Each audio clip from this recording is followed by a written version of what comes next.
Re amamponga de shiponga mufi nchiri ne menge yama munyina kwaba reba Abrabɔ Fapempong dwumadi so mani tuade da se dwumadi ne botai pon nyina ne se ebebo a okrate asefo biara watu no ho asi ho so obema no kware trodo ne odokan afa no nomum wo akwanuasan ahoro nyinara so oman ade hye medinga ne Fapempong achampon na enne Onyankopɔn ehyira dwumadi Ghana man ebebe man ene obiara ope no kware trodo ewo na abrabom e kire se mpanyin titiri ba no bi wo dwumadi so na kwasemi ne ye dan ye ho ba biara beda dikotope se yiw ampaya edwa rebo so se po na ebu afa so se po asorochi na hihim sa pakan na yire se benta na huru kotokoto se nyuma na ben se nkahyew na dwo fom sante adwo na so twan se ateche bi atecha chesusu edan ye ho abasisia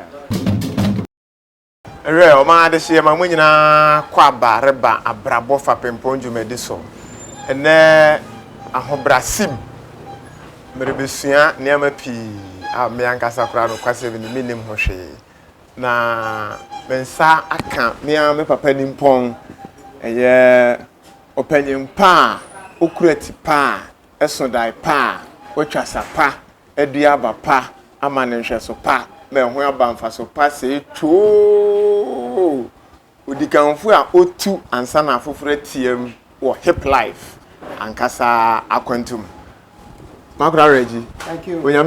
Thank you. Come on, money adwuma. Thank you. Yeah. Mama de say Sara na me papa nimpon me hwe no esua no woni ama pii mu no kwase bi ni na hobrase emu do na emom opese wutia no na ya de a ese yo man so de a ore ma ho kwan da do na ta frɛ no okochiri twi ne American kwese ni so yi ni din Ubia dinimino and Raswad, Nkrabea. Yes, give thanks. Greetings. Sure. Welcome. You're welcome. Yeah, thank you. And I'm so privileged to have the two of you at the same time.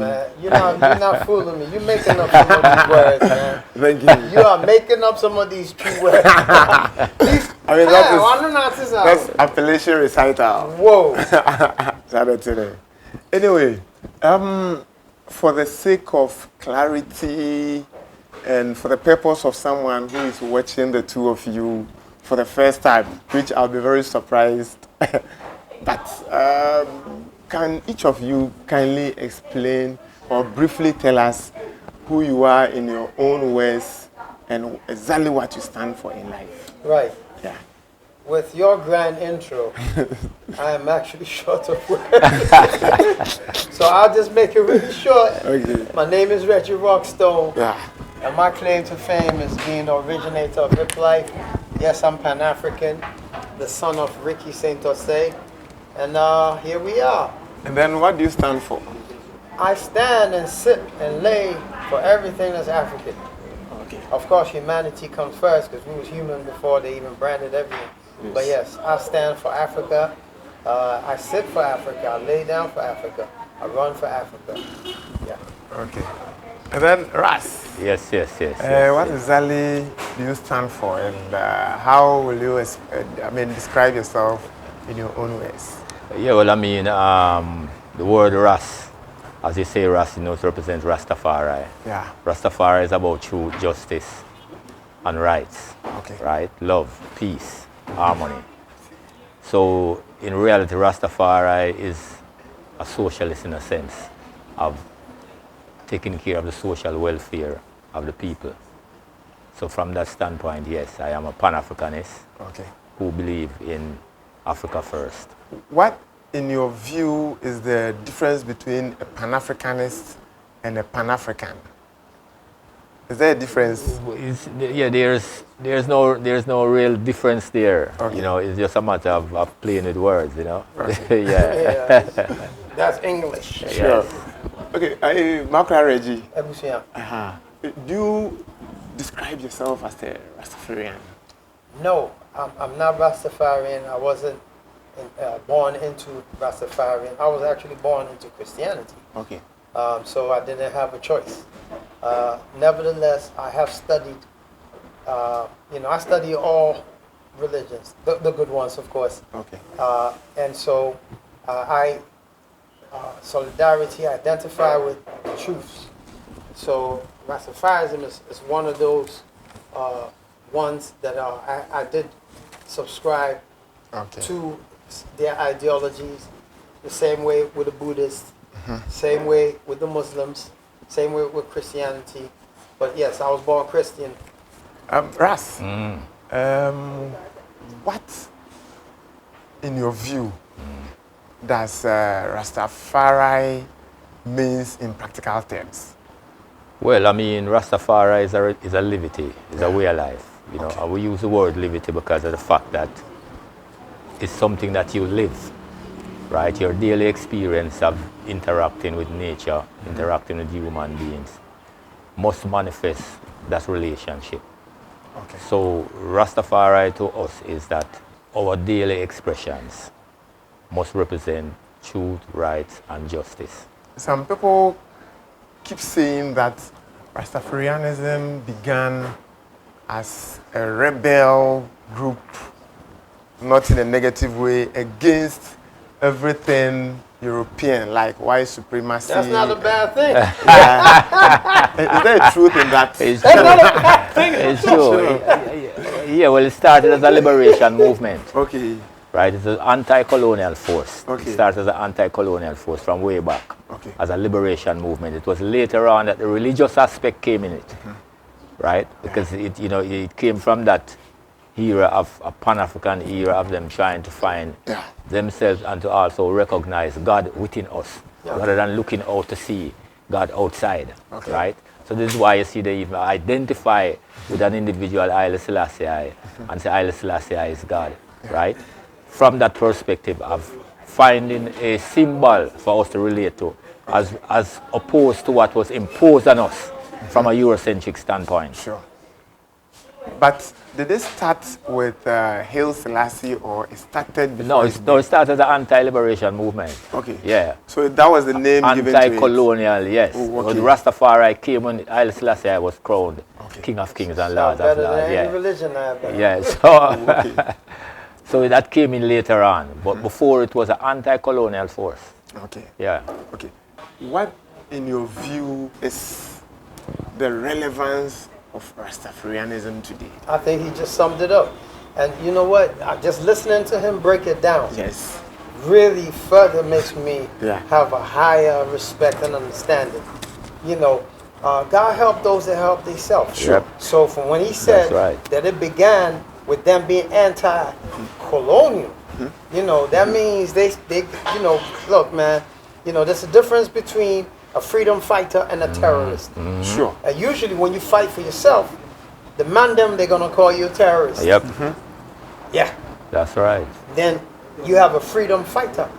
And if you know the history of the African and what happened with us and what happened to us, you should understand that when a black person or black people congregate and they say, listen, man, we're not taking this no more. We got to protect our children. We got to protect our mothers, our wives. And so therefore, we're going to stand against you. That's just exactly what it is. Now, the religious side of what he spoke about is mandatory. Africans are spiritual. We've been spiritual.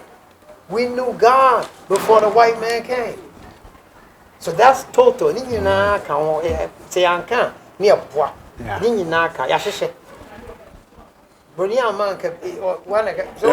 sure. Oh, but your mind is aligned. Dress.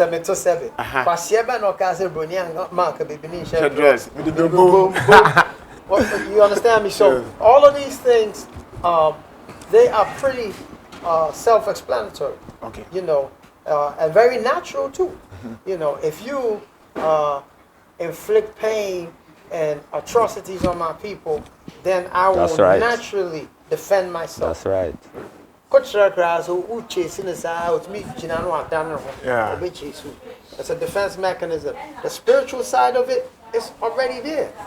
We always known God. Okay. So this is where, yeah. What are some principles that we as a generation need to extract from the lives of people like Haile Selassie, Marcus Garvey, Bob Marley and all the other notable people within the Rastafari movement? Well, the first thing is that they all have Africa first as their main focus. These were all Pan-Africanists. These were all people who fought for the freedom, liberation, and sovereignty of Africa, right? Those are the common things that they have together. There's the issue of health, education, the environment, agriculture, so on and so forth. All those are paramount among them as well, right? So we recognize the need to be one with the universe, one with the environment, you know, and one with the human family. As long as the human family, different aspects of the human family recognize our right to be who we are, right? Just like Bob Marley said, we are who we are, and that's how it's going to be. Sure. So, it's along those lines. Very good. When we talk of Rastafarianism, there are a few key things that come to mind. Marijuana, dreadlocks. How did these two become synonymous with Rastafarianism? Okay, Yeah, well, you know, part of the dreadlocks was about the resistance against colonialism, you know, because it came from Queen Nyabinghi, the Mama, who waged a serious battle against the colonialists. And at that time, they recognized the need to grow their locks, to push forward with their mission, right? So that fear that came in the minds of the colonists, that is why in Jamaica they say dread. Is driving fear in the oppressors. Wow. Right? So, you know, people today, they will say Nubian locks and different names and so on and so forth, because we have come into a different enlightenment of the locks. Yeah. But at that time, dreadlocks was necessary to be presented as dreadlocks, because these were people who was driving dread and fear in the oppressors. So that is how that came in. And because of the fact that Rastafari became so popular internationally through the music, through reggae music, etc., it spread all over the world. So it's identified with the dreadlocks of, you know, Rastafari. Yeah. But there were people who had the locks way before Rastafari came around in the 30s. You know, even within Ghana, the ancient priests, the priests in Ghana, sure, you know, they had long locks all the way down to Mpese and all of that, right? And you go to the Sadducees in India, they grow the locks all the way down to the ground, and other ancient indigenous culture, because it's really an indigenous hairstyle. Yeah. You know, and the most natural hairstyle in the world, because you don't have to do anything to it. You can, you're born, it comes. There is a spiritual angle to it, and this is why Jesus was a Nazarite. Exactly. And he said, no blade shall touch a lock. Yes. Okay? That's why you have never seen a picture of Jesus with a short haircut. That's right. No matter what color Jesus is in. When they cut Samson's hair, what happened? Yeah. He fell. When you about to join the army, don't they cut your hair? It's to bring you back. Yes. If they catch a thief, Subdue. a witch, whatever, what did they do? They scalp. Yeah. Thank you. So there's a spiritual angle to it. Yeah, I read somewhere that dreadlocks actually serve as universal poles. Like an antenna. Yeah. I mean, there's so many things that we don't know, but we just know that as people of melanin, of African descent, we know how we rock. That's right. You know, white people got their thing.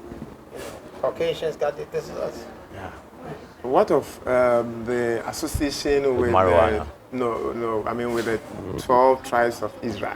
Well, that's just another sect of the Rastafari movement. You know, you have the Boba Shanti, you have the Nyabinghi, and you have the 12 tribes of Israel. That's just another sect. That's when the religious part came into it. You can find that in the Bible. Yeah. That's right. biblical too, the tribes. What actually sparked your interest in the Achimota authorities versus my two brothers? Well, I'll just sum it up. I stand for righteousness. I love fairness. You know, I was raised so. My father was so, and it's a natural human ingredient that you need to have. And so it wouldn't have made a difference if they were trying to stop short people from going to Achamata Secondary School. I would have had the same reaction. Sure. Ironically, around the same time, they was trying to imprison Fapempong over a picture. Yeah. And I came with the same vim. So I am that type of person. My father, if you check the history of my father, Ricky Saint-Osei, he was the first Ghanaian to go on hunger strike in Ghana. Till today, nobody did that. That's the type of upbringing, you know, that he's the reason why they cleaned up the trade fair. And so a little history for you, you can ask and you'll find out. So I was raised so. So any injustice, anything that smells, I'm right there. But what even makes it better is that God had bestowed upon me what you call celebrity, meaning that I am well known for my well-knownness. So when I saw this, and then of course the moral, you know, the morality of it, I had to step up. So I'll do the same for anything else. Throughout the journey up to the verdict, are there lessons that we as a country need to learn from that? Yeah, I think it's very important that that is come in the main picture of the issue. Because, you know, we have seen where Tyrone have been able to show his abilities, right? Yeah. Recently, by going even way beyond what they were expecting. Sure. So it even become international, right? Due to the fact that the colonial legacy was on the school from that time up until today, it was difficult for them to recognize that they need to see the human being for who he is. And that's what Tyrone was constantly saying, that don't watch his dreadlocks, must look at what he has inside. But at the time they couldn't grasp it because they still didn't understand what he was saying, because they were just looking on the surface. Yeah. Right? So that aspect of it to me was something that it inspired me and gave me a certain amount of enthusiasm to move forward. Because just like Reggie Rockstone said, the issue of injustice, you know, when you grew up a certain way as a child, in a certain environment, and recognize that you have to fight for your rights no matter what happens, right? Injustice anywhere will have, yes, exactly, everywhere, and it will affect you. So, you know, we saw wherein the children were denied of their human rights, their constitutional rights, right? Here in Ghana, where the school is concerned, and that's what we're trying to get to the school, for them to understand that you're denying the child of his constitutional rights of an education and of his culture, you know, which is enshrined in the Constitution. But that didn't matter to them because they were looking at the rules of the school, which is an old colonial rule. Yes, exactly. Yes. And the educational aspect of it was the most important, because it was, we were able to educate the society about their rights, one, and two is their culture, and how important it is for you to know your rights, right? That those are the biggest messages that came out of it. Yeah. So that journey, which started from the beginning, because when I didn't know Tyrone before, right? But I had the same problem like he and his father had. Yeah. So when I went there, I saw them facing the same thing. So we decided to come together to address the issue, right? And even it caused Parliament to split in two. Sure. Big divide in Parliament. Yeah. Right? And I'm sure today, because of Tyrone's achievement, they have learned a whole lot inside of Parliament, right? Because the law was there all along, but it was not being enacted. Yes. Right? Because I've heard, even the school told us that this is not the first time, and it won't be the second time, and it won't be the last either. We have done it before. People came here and we was able to put them away. Right? So if you want to take it anywhere, feel free to take it. Right? I've met even friends, brothers, Rastafarians, who took their children there and they had them cut off the locks and all of that. Right. So this was very new for them to see that, you know, your two children and the parents are standing up and they are getting support from other people such as Reggie Rockstone, etc. Yeah. You know, it was a big surprise. And they did not expect that we would have gone all the way to fight that battle to where it is now. What, in your view, are some of the wars that we as a generation need to fight that a lot of people have no glimpse of? Well, the war, there are many Okay. war fronts. Sure. This being one of them. It's corruption, but this is also corruption of the mind. And so if you start to correct the corruption of the mind, the rest will follow. Example is, if you are nationalistic, if you are a patriot, then you don't want to piss outside in the gutters because you are a patriot. You love your country. You check out the Chinese, Japanese. If you love your country, you won't take bola, rubbish, and throw it in the gutters that will block up. Sure. Because you are a patriot. And so when Jamaicans spoke so patriotically about Jamaica, Yeah. is how the reggae movement got to where it got to. See, Uncle Bob and them, they became faces off. But the nationalistic vibe Yeah. of Jamaica is what propagated everything. And that's why you can see people who are not Jamaican wear t-shirts with Jamaican flag on it. This is why musicians in my country utilize the very language patois in expressing their music. Yeah. Superstars, and they speak semi-patois because there's a dignity, there is a defiance that they identify with. Sure. And Jamaica's a little place, you know. Sure. But every time you mention, you ever met a Jamaican, when they tell you they're Jamaican, they say it with such pride. Yeah? They almost, you see the chest just leave up, you know? And they got little terminologies that advocate big up yourself. Like little, you know, Yeah. the solidarity, touch, Yeah. Sure. you know? So there are little things that we can learn from all over that will bring us. So yeah, we got plenty of wars, but we need to choose our battles and fight them systematically with wisdom. Okay. Because if you live in a country that still allows bleach and cream to come in, you got a problem. Sure. You know, so there's so many different fronts. But, you know, the next gen, you see the soldiers sitting back there, Sure. they're getting ready. Yeah. And they're going to take it to another level. Ras, Yes, is there something yes. you'd like to add regarding wars of this generation that a lot of people don't seem to have a glimpse of? No, well, I mean, it's appropriate that you even say that right now because the world is in a turmoil right now, all over. The whole world is getting ready to go at war from all different corners of the world. What is happening in Palestine is going to spread to other, aspects of the world. But it's all about resources and territory. Land and resources, that's what the whole fight is about, resources and territory.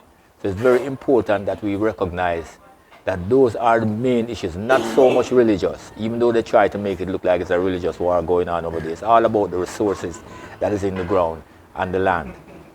So it's important, just like Reggie just said, sovereignty, making sure that you have that level of patriotism about your land and your people and to secure that. Okay. So the next generation need to understand how important it is to have that determination for sovereignty and patriotism. In fact, the two of you could have chosen to live in any part of the world or Africa. Yeah. But you chose Ghana, even though it's a personal decision. In order for us to learn, I'll be very grateful if you could please share with us some of the essential factors that you considered in order to live in Ghana or choose Ghana as your permanent home. Well, I was blessed. My father was Pan-African. Yeah. Yes, he met my mother in the West, is where they conceived me. But I always knew who I was. I was raised, even though I live in the man's land, spoke the man's language, I was raised right. And so I always, I learned my language very, very early. I wasn't one of those kids born outside that could not speak their language. And it would, many years after, manifest in hip life how I use this very language to express myself, even though English is my first language. Yes, knowledge reigns supreme, so it's good that I could speak both of them. But of course, when I address my people in my own language, F it. When it's from the heart, it goes to the hearts. And so it wasn't even a choice. I knew it. And so when I got my Pan-African calling, I came home. And here I am, sat under beautiful sunshine, talking to beautiful, great Africans. Yeah. Lovely. Yeah, for me, coming from Jamaica, it's like it was divine, you know. Okay. It goes without saying, because you come from a country where we have a long, strong legacy of anti-colonial struggle. And then the music, reggae music, this is what you hear every single day, and that's all it talks about is repatriation, going to Africa, the love for Africa, really. And then Rastafari said, we'll never give up a continent for an island. That was part of the philosophy of Rastafari. So repatriation was one of the fundamental principles that Rastafari had, that one day, we must go back to Africa because we recognize that's where we are from, right? So, being in that kind of environment where, Muta Baruka was my mentor, and then I work with Peter Tosh. Kindly share with us some of your secrets that have actually kept you that No, well, when I came into Rastafari, I came in very early at around 16, 17 years old. That's when I even met Muta Baruka. Okay. And Muta Baruka was on the part of the Ital living, which Ital is a little different from natural, right? Because in natural living, our vegetarianism is a little bit different. You can, use certain items and certain additives and so on and so forth. But with Ital, it's pure, totally pure, as it comes from the earth, totally natural. The pots that you cook in, the clothes you wear, the water you drink, totally natural. So that's the environment I grew up with, Among Muta Baruka, we used to live in the mountains together and trod the environment, right? So I learned it from there. Even though how I'm living right now is a little below how I used to live in that environment. So I started off from there up until today. I am still maintaining that kind of a liberty, of being a vegan and recognizing the importance that the environment play in your life. Recognize your surrounding and be one with your surrounding and so on and so forth. Okay. What training did you give to my brothers that have made them so unique? Each of them, academically, everything. I've had quite brief chat with them, and each of them is so deep. And it's interesting. I don't teach them about the religion of Rastafari. Why? Because I want them to see God and see nature through their own eyes.